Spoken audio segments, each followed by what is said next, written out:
Hello guys, welcome sa ating panibagong vlog.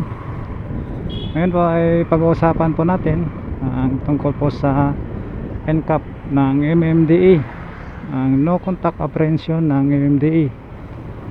Paano po natin guys maiwasan na mahuli po tayo, iwas huli po tayo guys. Una, ang gagawin natin guys ay wag po tayong sa guys, ito sa motor lane.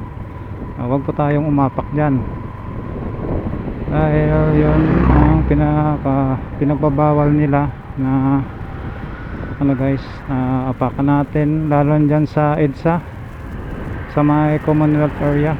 Yan, pinakamaigpit na pinagbabawal nila dyan, pinapatupad ang no contact apprehension o NCAP guys. Kung napapansin nyo guys, ang daan na to ay two-way, pero bakit mayroon siyang bike lane? Ito guys ay pag ganito, pwede naman dito, pwede naman mag-share kasi hindi naman to guys, hindi pa naman dito, wala pa namang NCAP dito. Saka two-way lang ito, pwede ito tayong umapak dyan. Pag sa EDSA yun, Commonwealth talagang bawal guys. Yun ang pinakamaigpit na guys, na pinagbabawal sa NCAP, lalo na nakamotor tayo, bawal po tayo dyan.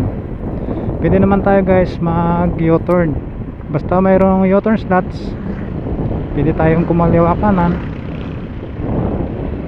Ayan guys, dapat po tayo, magsisignal po tayo, gaya kakanan tayo, mayroong U-turn slot sa kanan. Okay guys, yan, magsisignal pa tayo, kailangan magsisignal pa tayo.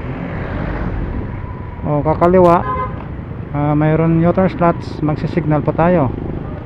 Dahil pag walang U-turn slots at makita ka sa camera nila, may huli po yun.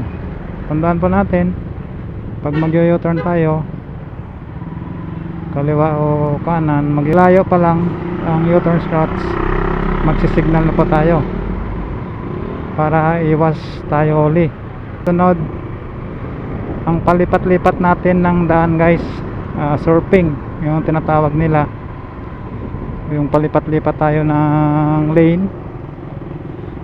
Maigpit din na pinagbabawal yon sa NCAP, lalo na guys yung guhit ay solid white or kulay dilaw, lalo na yung dilaw guys, solid lane, bawal po tayo dyan mag guys, palipat-lipat ng daan. Yun, may huli din yun guys sa NCAP ng MMDA.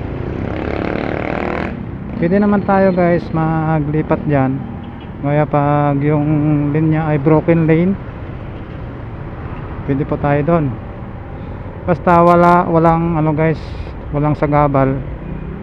Basta broken lane, pwede yun, basta wala siyang sagabal, pasok po yun, hindi, wala pa tayong huli doon. Ito guys, yan sinasabi ko guys, ito yung linya na to, yan, pag solid na white o lalo na dilaw, yan, bawal po tayo dyan palipat-lipat ng daan, huli po tayo guys. Kasunod, yung tandaan natin sa guys, lalo na sa stoplight, kapag nasa tayo guys, sa stoplight mayroong yellow box. Yan guys, bawal po tayong umapak dyan sa yellow box, dahil pag sa stoplight tayo may yellow box, nakaapak yung gulong natin, lalo na nakamotor tayo. Yan guys, ay may huli po yun.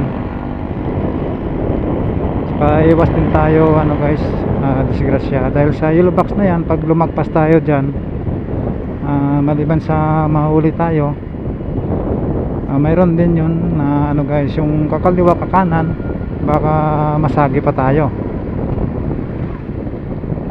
Kaya iwasan po natin yun guys, ang yellow box yan ay maigpit na pinagbabawal ng NCAP. Sa stoplight guys, pag ang stoplight ay naka dilaw na, huwag na po nating habulin yung ano guys, yung stoplight. Huwag na po nating habulin. Ibig sabihin, pag nakadilaw na siya, magre-red na po yan. Kaya pag naabutan ka ng red dyan sa stoplight na inaabol mo pa, magmumulta pa tayo guys. Waiting the red light pa tayo dyan. Yun guys yung iiwasan natin sa ano guys, sa pag nasa stoplight pa tayo guys. Ito yung dilaw na sinasabi ko. Dapat iwasan pa natin yan na mapakan nasa stoplight pa tayo. Yun lang guys, ulitin ko yung mga magpit na pinagbabawal sa NCAP para iwas tayo huli.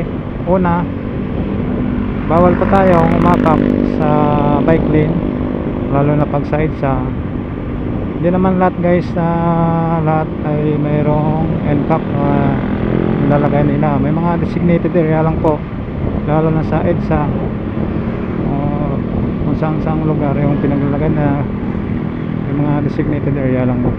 Kaya yung wala guys, yan ang iwasan natin, makapak tayo sa ano guys, bike lane.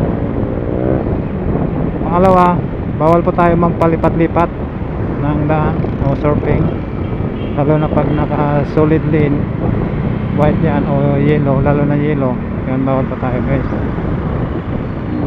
Pangatlo,